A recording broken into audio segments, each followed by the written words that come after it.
My name is Clara Reynolds. For years, I have paid for every one of my sister's birthday parties, from the cake and decorations to the champagne she never thanked me for. This year, I wanted things to be different. I booked the entire restaurant, arranged every detail, and told myself that maybe this time she would finally see me as part of the family. When I arrived, the valet took my keys, and the doorman checked the guest list before calling security. Something in his expression told me something was wrong. Then I heard her voice behind him, calm and confident, as if she had practiced it. "She's not allowed in." I froze. My sister stood there in a shimmering gold dress, smiling as if nothing about the moment was cruel. My parents were beside her, silent and motionless. Then my father laughed quietly and said, "You really thought you were welcome?" My mother gave a small smile, her eyes showing no hint of sympathy. I waited for someone to say something, to remind them that I was the one who paid for everything. No one spoke. The security guard looked at me with an apologetic face and told me I needed to step back. I turned and walked toward the parking lot. The music inside faded as the doors closed behind me. Sitting in my car, I opened my phone, typed a message, and pressed send. The light from the screen reflected across the windshield as I took a slow breath, uncertain whether I felt anger or emptiness. 30 minutes later, something happened that none of them would ever forget. If you were in my place, kicked out of the very party you paid for, what would you do? Share your thoughts in the comments. I truly want to know whether you would stay silent or fight back. I drove home in silence, my mind heavy with the echo of their laughter. I kept replaying that moment at the door, searching for a reason why I still expected them to treat me as family. When I reached my apartment, I felt drained, as if every bit of energy had been stripped from me. I dropped my keys on the counter and saw the folder waiting on my desk. Inside it were every invoice, receipt, and email confirmation for the party I had paid for. I sat down and flipped through the papers one by one. Each sheet carried my effort. Flowers ordered weeks in advance, the designer cake, the rented restaurant, the custom decorations. I remembered how proud I had felt when everything came together perfectly. I had told myself that maybe this time my sister would thank me, that maybe my parents would finally see me. Instead, all I saw was the look on Maggie's face when she said I didn't belong there. That memory burned through me like acid. I closed the folder and stared at it for a while. The feeling that rose inside wasn't sadness anymore. It was disgust at them, but also at myself for allowing it to happen again. I picked up the papers and began tearing them apart. The sound was sharp, satisfying. The pieces fell into a pile on the table, white scraps covering the surface like broken promises. I tied them into a trash bag and set it by the door. The weight of it felt lighter than the burden I'd been carrying for years. I turned on my laptop. The glow of the screen filled the dark room as I opened my bank account. Maggie's name appeared again and again on the list of payments: rent, phone bill, credit card, tuition, even small monthly transfers for her emergencies. I had made each one automatically, without thinking. I stared at the list for a long time, my cursor resting on the cancel button. Then I pressed it. Each confirmation felt like closing a door. Rent canceled, credit card canceled, tuition canceled. The screen refreshed, leaving only my own expenses behind. I felt something shift inside me. Not anger, not relief, but the kind of stillness that comes after a storm has spent all its power. For the first time, I realized how much of my life had revolved around keeping them happy, buying peace that never lasted. I picked up my phone. The chat with Maggie was still open from days ago, filled with short, polite messages that never meant anything. I typed a single sentence: "Handle your own bills from now on." I read it twice, then sent it. There was no tremor in my hands, no doubt, just a sense of finality that felt almost clean. I leaned back in my chair and exhaled slowly. The room was quiet, except for the faint ticking of the clock. It was a sound I had never noticed before, steady and calm, as if time itself had been waiting for me to do this. I looked around the apartment. Plain, small, but mine. No one could take that from me. I walked to the window. The reflection staring back at me was someone I barely recognized. The woman who used to buy affection was gone. What remained was tired but steady, hurt but no longer willing to kneel for acceptance. I thought about the years I had spent explaining, apologizing, fixing everything my family broke, all for the hope of belonging. That hope was gone now, and strangely, I didn't miss it. I whispered the words out loud, tasting them carefully, as if they were a vow. I'm done funding my own humiliation. My voice didn't shake. It sounded firm, final, the kind of truth that doesn't need to be repeated. Morning light slipped through the blinds when I heard a knock on the door. It was soft at first, then grew more insistent. I hesitated before opening it, expecting silence. Maybe a package, but not her. Maggie stood there clutching a bouquet of lilies wrapped in pale paper. Her eyes were red, her voice shaky. "Can I come in?" she asked. I stepped aside without a word. She walked in like someone stepping onto fragile ground. The smell of the flowers filled the room, too sweet, almost desperate. Maggie placed them on the table and turned to me. "I was wrong," she began. "I shouldn't have said what I said yesterday. It wasn't what I meant." I said nothing. She kept talking, her voice trembling between apology and justification. "You know how Mom gets, how Dad pushes. I didn't want to make things worse. I thought you'd understand." I watched her face as she spoke. There was a practiced rhythm in her words, the kind that came from someone used to fixing things with excuses, not sincerity. Her tears came easily, and for a moment I wondered if they were for me or for herself. She took a step closer, lowering her voice. "Clara, please, I can't do this without your help. Rent's due in a week and my card's maxed out. You've always been the one I could count on. I'll change, I promise." The word promise hit me harder than I expected. I had heard it too many times. Promises of appreciation, of gratitude, of change. Every one of them had dissolved the moment she got what she wanted. I let her finish speaking, then took a slow breath before answering. "You'll have to stand on your own for once." My voice came out calm, almost gentle, but I saw the flicker in her eyes, hurt, disbelief, and something sharper underneath. She stared at me for a few seconds, then scoffed. "So that's it? After everything I've been through?" I didn't respond. She grabbed her purse, her tears vanishing as fast as they had appeared. "You think you're better than me now, don't you?" Her tone cracked. "Fine, don't help me, but don't come crying when you end up alone." She stormed out the door, slamming it hard enough to shake the frame. For a long time, I didn't move. The bouquet sat on the table, petals trembling slightly from the draft. I thought about throwing it away, but didn't. Instead, I made coffee and sat by the window. The apartment was quiet again, the kind of quiet I had longed for. I told myself this was peace, not emptiness. That illusion lasted until later that afternoon. My phone buzzed nonstop with notifications. At first, I ignored them, assuming work emails or reminders. Then I saw Maggie's name trending on social media. She had posted a long caption under a photo of herself crying, claiming her jealous sister cut her off financially out of spite. She didn't mention my name, but the details were too specific to mistake. "Some people act generous just to hold power over you, and when you stop worshiping them, they show their true face," she wrote. The comments came fast. Friends, acquaintances, even strangers chimed in, calling her brave, calling her sister cruel. I read every word without flinching.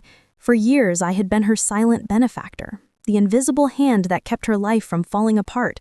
Now, she had turned me into a villain to feed her own story. I closed the app, not out of anger, but final understanding. I deleted her number, her messages, her contact from every account. It wasn't rage that guided me, just the certainty that I was done playing her part. I walked to the trash and dropped the bouquet inside. The flowers were already wilting, their stems bending under their own weight. For the first time in years, I felt something close to freedom. It didn't roar or announce itself. It just settled quietly, like air filling a space that had long been empty. The next morning began like any other. I was brewing coffee when my laptop chimed with a new email. The sender's name stopped me mid-motion. Jenna Myers. It had been years since we last spoke. She was a colleague from the firm I used to work for, someone who had quietly stood by me during long nights and silent humiliations I never shared with family. I hesitated for a second before clicking open. The subject line read, "You should see this." Inside was a short message. "Found this while editing last week's event footage.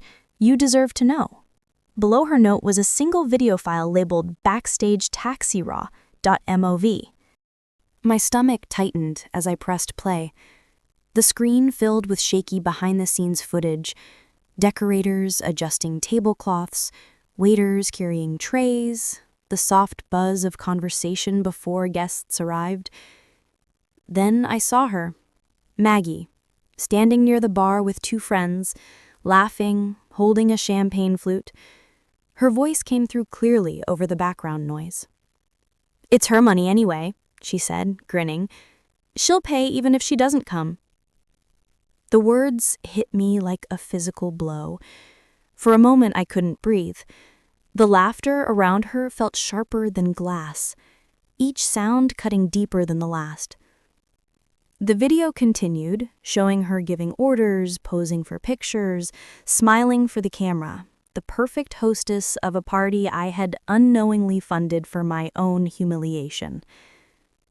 I replayed the clip again and again, as if repetition might dull the sting. But it didn't. The more I watched, the less anger I felt.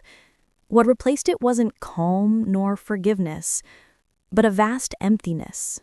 A quiet realization that this had never been about misunderstanding. It had always been about entitlement. She never thought she had to earn anything, because she knew I would always pay the bill, literally and emotionally. When I finally stopped the video, my coffee had gone cold. The email notification blinked again. Jenna had sent a follow-up.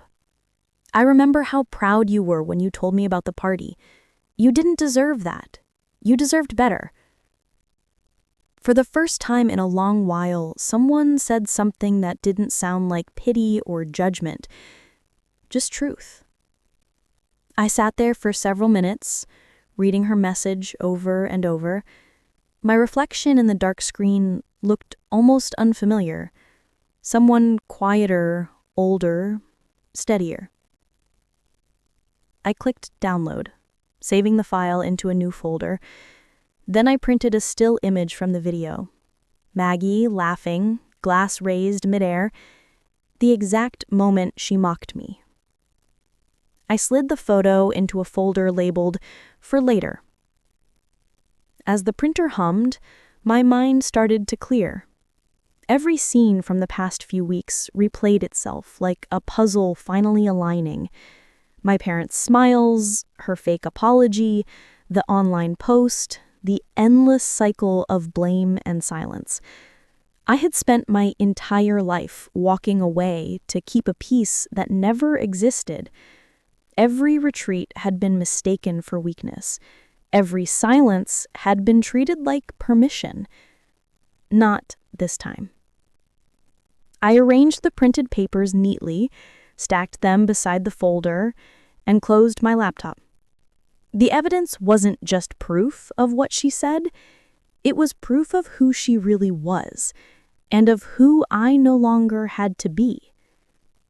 I didn't know exactly how the next confrontation would unfold, but I knew it was coming. My parents would see the truth, not because I wanted revenge, but because they needed to stop believing her story.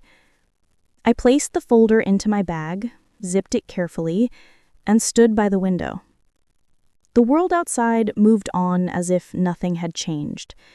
Yet something inside me had shifted completely. For the first time, I wasn't the one running from the noise.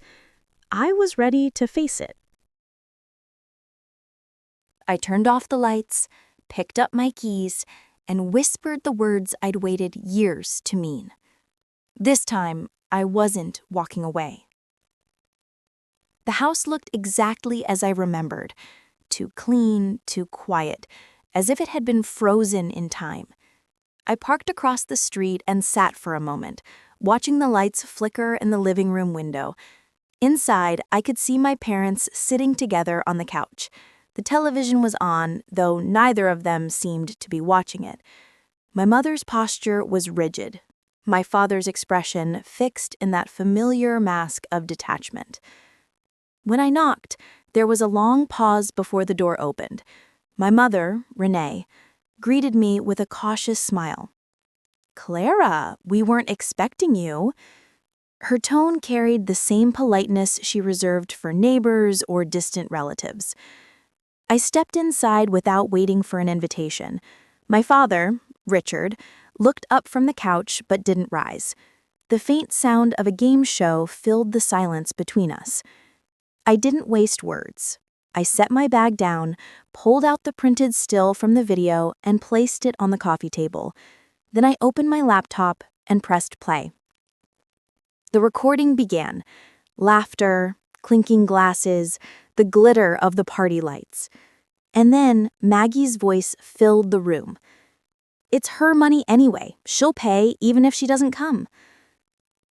No one spoke.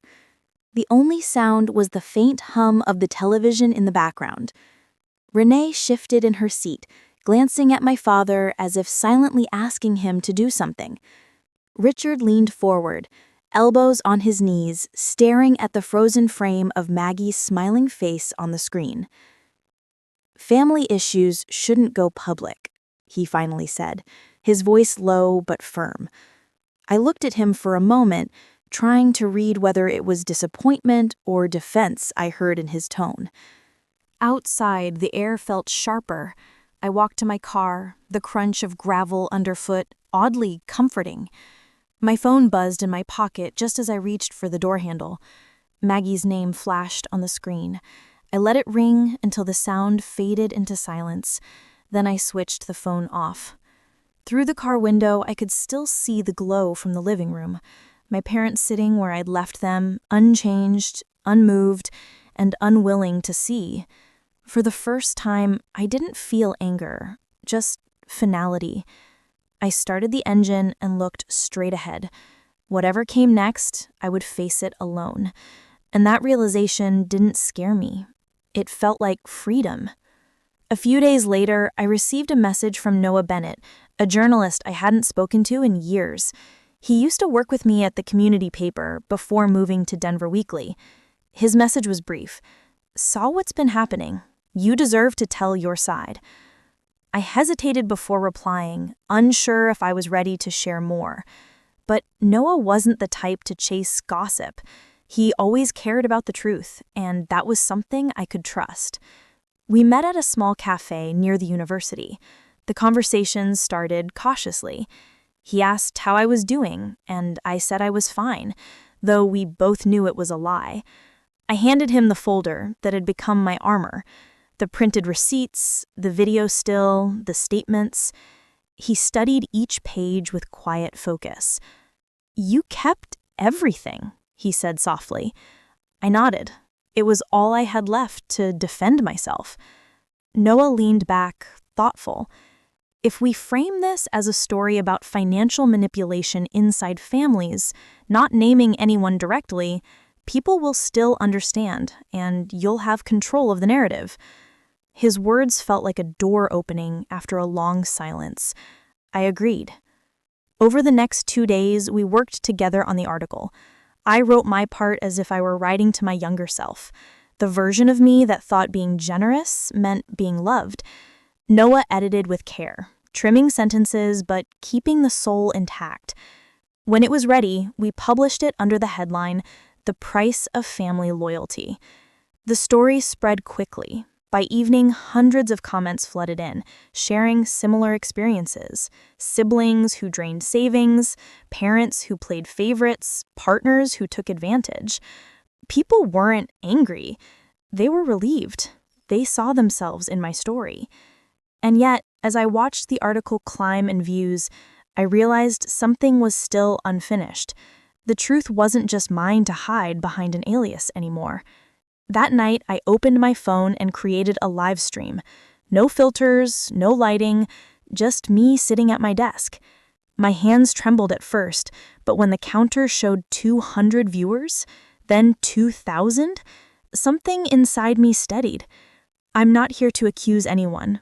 I just want to talk about what happens when love and obligation blur together. I spoke slowly, explaining the events, how generosity became expectation, how silence became guilt, and how people... By the next morning, the live stream had gone viral. News blogs picked it up. Podcasts quoted it. The phrase family financial gaslighting began trending on Twitter. Maggie's PR firm released a statement denying involvement, but the damage was done. Screenshots of her old posts, her sponsorships, her smiling brand endorsements all flooded with comments. Within a week, her biggest client canceled their deal, followed by another. The company she worked with issued a quiet apology for misrepresentation. When I saw the headlines, I didn't feel victory, only clarity. The truth had moved on its own, faster than revenge ever could. That evening, I opened another short live session, not to continue the drama, but to close it. I'm not here for revenge, I said, my voice calm. I'm here for closure. The comment section flooded again, but I ended the stream after only a few minutes. As the screen faded to black, I looked at my reflection. The weight that had followed me for years, the guilt, the fear of being misunderstood, was gone. What remained wasn't triumph, but peace. I closed my laptop, took a deep breath, and finally felt what I had been chasing all along: the quiet power of letting go. Weeks passed quietly, yet the ripple kept spreading. One morning, I woke to a headline that made me sit up straight. Local couple under tax investigation. Financial irregularities at R&R Consulting. The article named Richard and Renee Bennett's, my parents. The report explained how years of underreported income and charitable deductions had triggered an audit. The journalist referenced a public discussion about family finances that had recently gone viral, though it didn't mention my name. The irony was almost poetic. The people who once told me to keep problems private now found their own exposed for everyone to read. In the following days, reporters camped outside their neighborhood. Richard's company statement claimed it was a clerical oversight, but the damage had already been done. Renee stopped attending her charity brunches, and their friends avoided eye contact in public. When the city tax office confirmed the penalty, it amounted to more than they could afford. They were forced to put their house on the market. Seeing the listing online felt unreal. The same house where every family dinner had turned into quiet judgment, now framed in bright real estate photos staged for strangers. Meanwhile, Maggie's story took a darker turn. After her sponsors withdrew, journalists began investigating her PR firm. Old clients spoke up about unpaid work, manipulated campaigns, and falsified endorsements. Her name started trending again, this time beside words like fraud and fabrication. I saw one clip of her leaving a studio, head down, sunglasses hiding her face, reporters shouting questions she couldn't answer. I didn't feel satisfaction, only a kind of weary recognition. The truth has a way of catching up. My inbox filled with new messages, invitations to interviews, podcast requests, and offers from advocacy groups. I declined them all except one. A media company in Seattle reached out offering me a position as director of communications for their transparency initiative. When I accepted the offer, the HR director wrote, Your story shows what integrity looks like under pressure. That sentence stayed with me more than any apology ever could. In the final week before I moved, I drove through Boulder one last time. The snow had begun to melt, revealing grass beneath months of white. Streets that once carried the weight of memory now felt strangely neutral, like pages ready to be rewritten. I packed the last box and turned off the lights in my apartment. As I checked my phone for directions, a notification appeared. One new message from Maggie. It read, "I didn't think you'd actually leave." For a long moment, I stared at the screen. There was no anger left, no resentment, not even pity, only understanding. Maggie had built her world around controlling narratives, people, and outcomes. My leaving wasn't just distance, it was proof that she no longer had any power over me. I deleted the message without replying. At the airport the next morning, the sky over the Rockies glowed pale blue. My flight to Seattle was boarding. I looked out the window as the plane rose above the clouds, Boulder shrinking into a patchwork of snow and rooftops. My chest tightened, not from grief, but release. For the first time, I felt untethered. As sunlight filled the cabin, I whispered to myself, leaving wasn't running away. It was freedom. The words felt light, like air. The past had lost its grip, and what lay ahead was not revenge, not redemption, but a beginning. Life in Seattle moved quietly, almost like the city had been waiting for me to arrive. My new apartment overlooked a stretch of water that shimmered silver every morning. I kept my days simple: work, walks, coffee with colleagues who knew nothing about my past. There were no dinner invitations I felt forced to attend, no family calls loaded with guilt. Peace, I learned, wasn't loud. It was steady. At work, I rebuilt what I had once lost trust in: myself. My team respected me, not for what I had endured, but for how I worked. I no longer needed validation from anyone who measured worth through convenience or appearance. Each day, as I closed my laptop, I felt a small, certain pride, the kind that grows quietly like roots beneath the surface. Sometimes, late at night, messages appeared in my inbox from people I had never met.